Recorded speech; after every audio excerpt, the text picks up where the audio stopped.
the White House, as you know, is trying to clean up D.C. from a crime front. It also turns out that they want to do something really crazy. I mean, this is crazy stuff.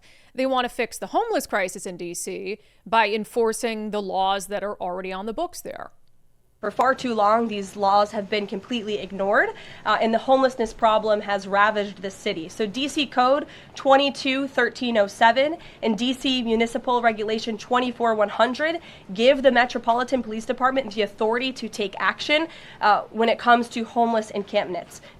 So homeless individuals will be given the option to leave their encampment, to be taken to a homeless shelter, to be offered addiction or mental health services, and if they refuse, they will be susceptible to fines or to jail time. Again, these are pre-existing laws that are already on the books. They have not been enforced, which is part of the reason for this federalizing of the National Guard to bring in this assistance for law enforcement.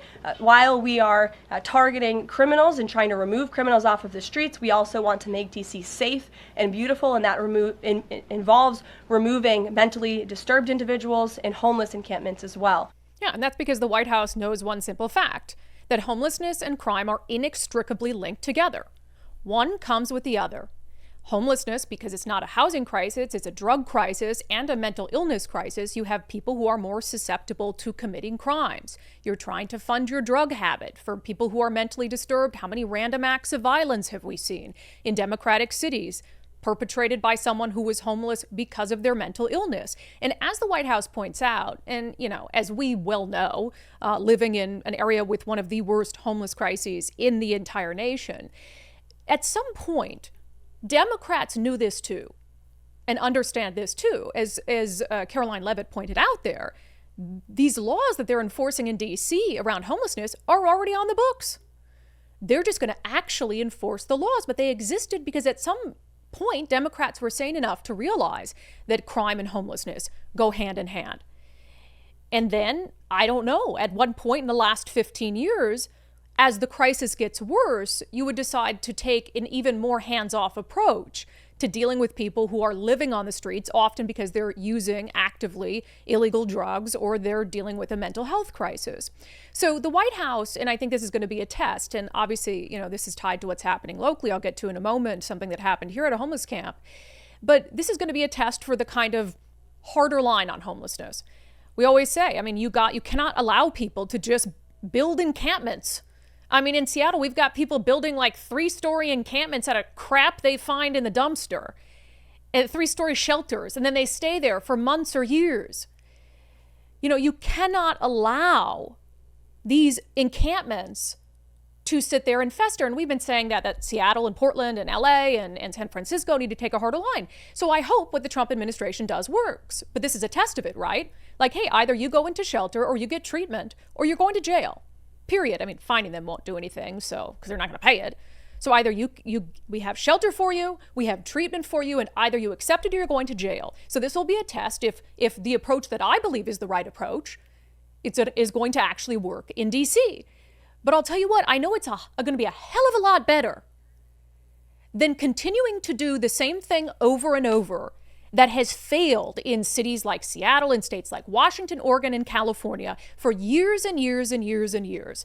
There is an insane example of this failure that happened over the weekend. So there was a shooting, you've probably heard about it. It happened at Virgil Flame Park in North Seattle in the Lake City neighborhood over the weekend on Sunday. This is the post from the Seattle Police Department. Detectives investigating double homicide in Virgil Flame Park. They said it was around 6 o'clock. Patrol officers responded to a shooting. Police found 2 men with multiple gunshot wounds. They provided emergency medical treatment. One of these guys died at the scene. The other one died at the hospital. Unfortunately, officers, K-9 team, King County Sheriff's Guardian 1 helicopter searched for the suspect, search, haven't found him. So whoever walked into this park littered with homeless, with tents, and shot 2 people multiple times in cold blood, well, they're still out there in our community. Imagine that. Como News' Jeremy Harris pointed out something I think is important as we talk about the insanity and the insane policies around this. He said witnesses said there were children on the basketball court about 15 yards away from the shooting in the encampment. And that is because there is an encampment 15 yards away from a basketball court where kids play basketball. That, in and of itself, is asinine and is a significant problem that we see over and over and over in cities like Seattle. The desire to coddle these homeless individuals so much that you will do so at the expense of the safety of children. Because this particular park in, again, North Seattle, the Lake City neighborhood, it is a park, first and foremost, with a playground and basketball courts and fields that are supposed to be for kids to enjoy. But instead, like so many parks in the city of Seattle over the years, it's been overrun by homeless druggies. And now, I couldn't help but laugh when I first saw this, although it's such a sad indictment of Seattle. Como News again, city orders closure of Seattle homeless encampment in public park after double homicide. Yeah, no shit. Oh, whoa, you're going to close the homeless encampment in a city playground because of a double homicide? Well, gee, I'm glad you can make the right decision on this one. But I also find it quite fascinating that you're not in there immediately with bulldozers and dumpsters. You have to post a notice. Hey, tack, tack, tack. And where are the tree huggers? They tack that thing right into a tree. Where are the Seattle tree huggers? Oh, we're going to clear this camp. Yeah, no shit. There was 2 people killed here on Sunday. It should have been cleared overnight on Sunday. And people should have been directed to one of the many shelters that has availability in the city of Seattle and to get treatment for their addictions. But no, we've got to, we'll wait. And then on Tuesday, boop, boop, boop, we'll go and put up a sign and just let people know, hey, we'll store your stuff for you, but you got to go at some point. And look, if this is a situation where we had this homeless encampment that just popped up overnight, I'm not saying that's never happened, right? It's like, one camp gets swept and all of a sudden they said, hey, let's go to that park over there by the children's playground. But that's not the case. I was doing a little sleuthing online about this particular park. I saw a post going back to 2014 on X with people in the neighborhood complaining about homelessness in and around the park. But what I found interesting, this post from an X user, J. Michelle, it has a picture of a guy kind of passed out underneath a park bench. He says, at Virgil Flame Park in Lake City, there are 3 guys like this one sleeping under benches, illegal at SPD, and tags the Seattle Police Department. And he's got a bike there. And I look at that picture now, right? If I look at that picture under the current day in Seattle, that's not so bad, really. Hey, dude, he's got a bike. He's got jeans on. He looks relatively like he doesn't have trash around him. I'm like, that's a pretty tame homeless situation right there. July 2014, he tags the Seattle Police Department. They even responded like, oh, hey, send us, more information or whatever. So fast forward a few years, September 2021, people in the community still pointing out the problem. Look how much worse it is. Look how much worse between those 2 pictures of citizens who are pointing out homelessness at Virgil Flame Park. In just those 7 years, between July 2014, one dude sleeping under a bench, and then the whole street along a beautiful tree-lined avenue, filth, squalor, derelict RVs. This is an X account that puts out information about encampments around the city. Tent and RV camping next to Seattle Park's Virgil Flame Park, tagging Visit Seattle and other individuals who might do something about it. So you look at that, and then you fast forward again, 4 more years, and we have a double homicide. So you see in real time, and it was actually really fascinating for me, and I know this happens, right? We Heart Seattle, which is the volunteer organization that cleans up some of these parks. We did an encampment cleanup with them like 3 years ago or something for a volunteer day of service. They were digging feet into the ground to get out filth and trash from the homeless encampment being in that park for so long. Like a decade or more. You could tell by the depth of the trash and how it had started to become one with the earth. But here you have this one example that shows a failure over time. And Nicole, if you can go back to the first picture of the guy under the park bench. Imagine if in July 2014, this is a few years after I moved to Seattle, 3 or 4. Imagine if the city of Seattle started taking things like that seriously. This is at, I think, kind of the beginning of the heroin crisis getting very, very bad, sort of in the midst of it. Now, of course, fentanyl has made things much worse. Imagine how much easier it would have been to nip the homeless crisis in the bud when it was like that. Couple guys sleeping under park benches. But no, we are hands off. We have laws on the books. We don't want to enforce them.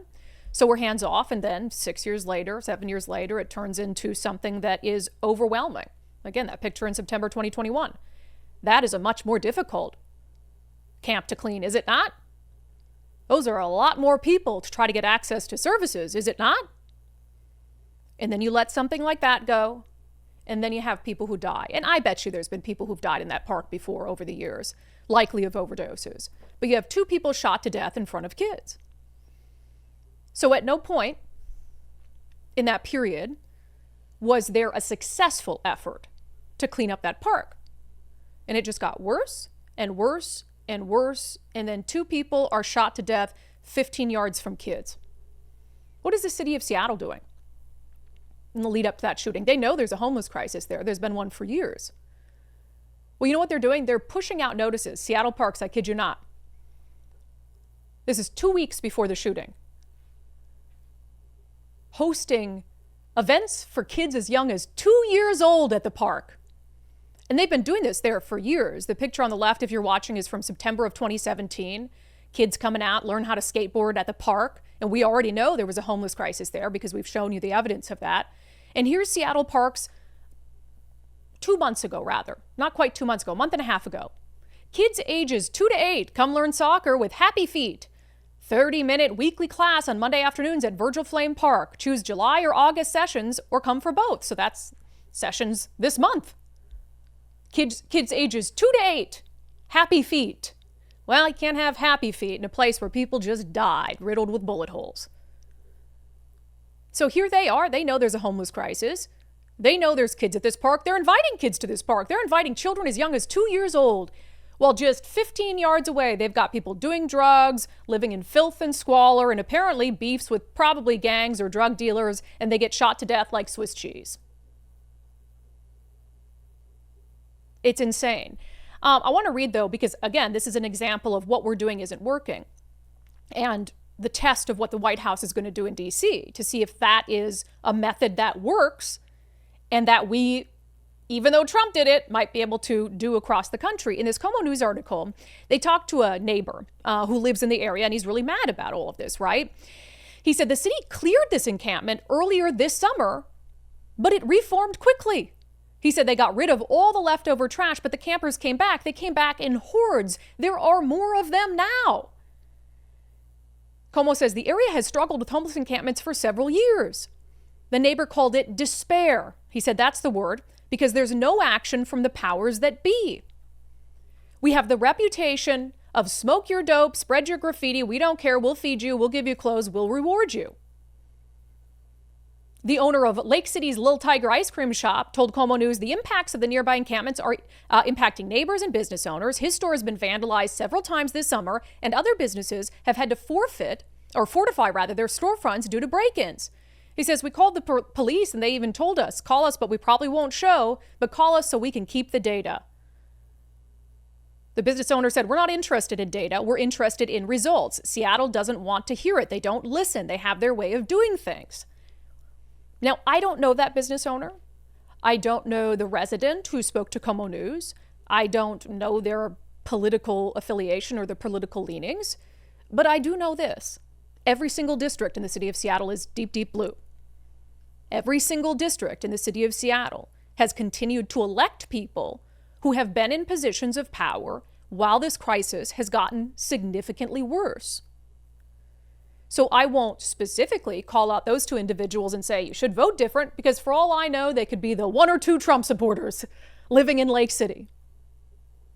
But you have this situation right now, as Trump says he's going to federalize D.C., and especially after he announced they're going to put homeless people in jail if they don't take shelter space and treatment. What are the Democrats doing in response to that? They're hiring paid protesters to flood D.C. They're all over the airwaves with their regular drumbeat. Trump is cruel. He's a horrible person. This is a militarization and all of that. So they're mad because Trump is going to take a harder line with homeless in D.C. And at the same time, Democrats in our state have taken such a soft approach with homelessness that people are being shot in broad daylight just steps from where kids are playing basketball. And Democrats make up the majority of the neighborhood where it happened. So at this point, it's like, who do you be mad at, right? Because this is what they vote for. Not all of them, but a vast majority of the voters that vote, when presented with different options, they vote for the people who want to leave homeless people in place. They vote for the people who want to defund the police. They vote for the people who want to decriminalize hard drugs. They vote for the people who want to pussyfoot around all these immense societal issues rather than doing anything different at all. You don't even have to go as far as Donald Trump is going to go in D.C. Why don't we try, I don't know, doing sweeps and then making sure it sticks? Doing sweeps and then saying, we will be back here sweeping every single day until you no longer return to this park. But they think they can go in a couple times, maybe every 3 years, clear the encampment, and then just wash their hands of it and bring kids back in to play soccer. Even though, as these neighbors say, more people came back than ever before because they're emboldened to do so. There are no consequences for them. So the question really is for the voters of Seattle, do you want something done differently or not? Do you want a different outcome? Let's ask that. Are you happy with the homeless crisis, or do you want a different outcome? My guess is that 99.9% of you would say you want a different outcome. So that would mean doing something different, right? At the very least, that means you can't vote for the same people. You can't vote for the same political ideology. If you want different outcomes, you have to do something different. So let's say Donald Trump goes in D.C. and all of a sudden, 3 months, D.C. is shimmering. It is safe to walk the streets. The repeat offenders have been locked up. The homeless individuals got sick of being put in jail, so they decided, or after a few nights of sobriety, they decided, yeah, I do want to get clean. So let's say what Trump does, and the proof is in the pudding. I'm not going to say till he does it that it works, although I have a feeling that that is going to be a much more successful endeavor than just doing nothing, Doing nothing versus doing something. I think doing something's probably going to be better. But what will Democrats do? And more importantly, what will Democratic voters do? Will they continue to just lose it over Donald Trump, even if he shows great success in D.C.? Or will they finally have enough balls to vote different or to demand of their elected leaders in places like Seattle and Portland and San Francisco and L.A. that, hey, you've got to stop vilifying everything Donald Trump does, because in this case, what he did worked, and we should do some of that here. That's really up to individual voters in Seattle and the collective of the blue voters in Seattle to demand something better for themselves and their city. To stand up and say, you know what, I don't like Trump, but it's also not okay for people to be shot to death in broad daylight right next to where my kids play basketball. So that's up to you. You get to decide, do I continue to fall into this orange man, bad, death loop and nothing ever gets better because I'm so obsessed with the president? Or can I shake myself out of it, break free, and demand better of the people who are actually influencing the policies in my state and in my city and in my neighborhood? And again, we see this over and over, and it's so transparent. I kind of wonder, when are people going to be offended by it, right? When as a voter, does it start to insult your intelligence, and do you start to feel that way? Because another example of this, so the Washington State Democratic Party, they put out this post on Facebook about, oh my God, tariffs are horrible for parents and back to school supplies. With back to school around the corner, parents shouldn't have to worry about hidden fees. Thanks to Trump's tariffs, essential school supplies are increasing in cost, forcing Washington parents to pay the price for his reckless policies. Then it's got these articles from The Hill and CNBC and Axios about tariffs and tight budgets reshape back to school shopping. Now, if you're someone who cares about the cost of back to school supplies, which I don't have kids, but I care. I want my neighbors to be able to afford, I remember what it was like to be on a tight budget and, to be back to school shopping and the stress that put on my mom and all of those things. So I care about that. And I think it's okay to question if tariffs are really having an impact on the cost of back to school supplies, and you care about that, the cost of back to school supplies, then it's okay if Donald Trump is to blame for it. But in Washington State, for the Washington State Democrats to do that, I have one big problem with that. During this past legislative session, just a couple months ago, state representatives, led by State Representative Travis Couture, a Republican, decided, hey, let's do something helpful for parents and for teachers. Let's give them, this year at least, a very small window and do a tax holiday for what? For back to school supplies. This sales tax holiday would be a great message, and in exchange, what we do is we cut this junk drawer of things that aren't helping families and teachers in our state. I don't need to fund a bunch of $100,000 paid pronoun police in our state universities. I would rather give a sales tax break to our families and our teachers so they could send their kids back to school. Please vote yes. Democrats voted no. Democrats voted no. Fast forward 4 months, here they are on their social media page, the Washington State Democratic Party, complaining about the cost of back-to-school supplies for families and blaming Donald Trump. Now, both of these things can be true. And by the way, we had more than enough money to give a brief, narrowly tailored tax holiday on back-to-school supplies. So that wasn't even at issue here. At issue is the hypocrisy and the selective outrage. You look at what is the problem, right? What do I care about? In this case, I care about the cost of back-to-school supplies, which every parent probably does. So why would it anger you if tariffs raise them, but not anger you that Democrats soundly rejected an amendment that would have made them less expensive for you by giving you a sales tax holiday? So that's the sort of thing. It's Democrats want to obsess over what Trump is doing rather than solve any problems. They want to obsess over what Trump is doing, vilify what Trump is doing, even if they've done it themselves. Trump even trying something different with homelessness in D.C. is cruel and horrible. Yet it's not cruel and horrible for the 2 people who were just shot to death at a park in Seattle. That's not cruel and horrible. It's not cruel and horrible the people who are dying in filth and squalor with needles in their arms in downtown Seattle. That's not cruel and horrible. But something Donald Trump hasn't even done yet is cruel and horrible. And it's awful to increase the cost of back to school supplies via tariffs. But when given an opportunity to lower the cost of back to school supplies for every single Washington family, you said no. We'd rather pay for laser hair removal for transgender inmates.